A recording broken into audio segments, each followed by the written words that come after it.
যখন কোনো কিছু ভালো করতে চায়, ভালো করতে যায়, আমরা কিভাবে তাকে টেনে হেঁচড়ে নিচে নামাবো? যে সকল নারীরা অপবিশ্বাসের বিরুদ্ধে ভিডিও তৈরি করতেছেন বুবলির পক্ষ হয়ে, তাদের কাছে আমি একটা প্রশ্ন করতে চাই যে বুবলি যে অপবিশ্বাসের ক্ষতিটা করছে, এই ক্ষতিটা যদি আপনার সাথে করতো তাহলে আপনি কি করতেন? তারা সংসার করতেছিল, তাদের একটা সন্তান হয়েছে, তারপরে কিন্তু বুবলি এসে শাকিব খানকে বিয়ে করছে এবং তিনি দাবি করতেছে আমি এসব বিষয় কিছুই জানতাম না। একজন সুপারস্টার, তার লাইফস্টাইল, তিনি কিভাবে চলাফেরা করে, তিনি বিয়ে করেছেন আর না করেছেন সেটা জানাটা কি খুবই কঠিন বিষয়?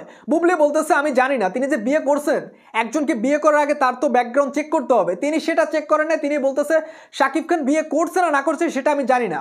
তো এখানে মূল দোষীটাকে, মূল দোষী হচ্ছে বুবলি।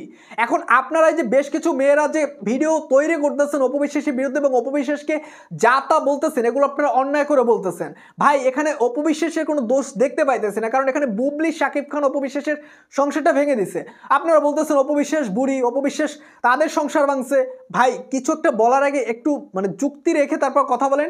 অপবিশ্বাস তাদের সংসারটা কিভাবে ভাঙে?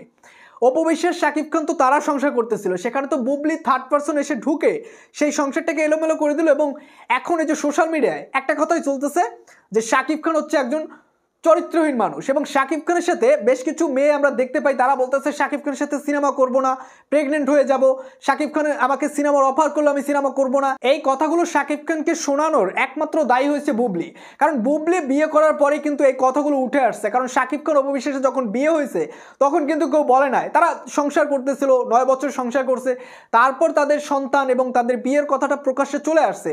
তারও 5 বছর পর বুবলির বিষয়টা প্রকাশ্যে আসছে, কিন্তু 5টা বছর কেউ কিন্তু এটা বলে নাই শাকিব খান চরিত্রহীন, শাকিব খান এ নায়িকারে বিয়ে করে, ও নায়িকারে বিয়ে করে, এমন কোনো কিন্তু কথা শোনা যায়নি। যখনই বুবলিকে বিয়ে করলো, যখনই বুবলির বিষয়টা প্রকাশ্যে আসছে, তখনই কিন্তু শাকিব খানকে নিয়ে বাজে বাজে কথা বলতেছে। তো এখানে পুরোটা দোষই হচ্ছে বুবলির। এখন বেশ কিছু সাতচন্নি মার্কা লোক তারা এসেই সোশ্যাল মিডিয়ায় অপবিশ্বাস দোষী, অপবিশ্বাস বুড়ি। আরে ভাই তুই কি বুড়ি হবি না?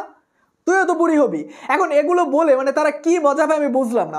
এদের কোনো কাজ নাই, একজনের পিছনে লাগিয়ে থাকবে অন্যায়ভাবে, এগুলোই তাদের কাজ। এই সাতচন্নিগুলোর চ্যানেল যারাই পাবেন, সাকিবিয়ানরা এবং অপবিশ্বাসকে যারা ভালোবাসেন, তারা অবশ্যই রিপোর্ট মেরে দেবেন।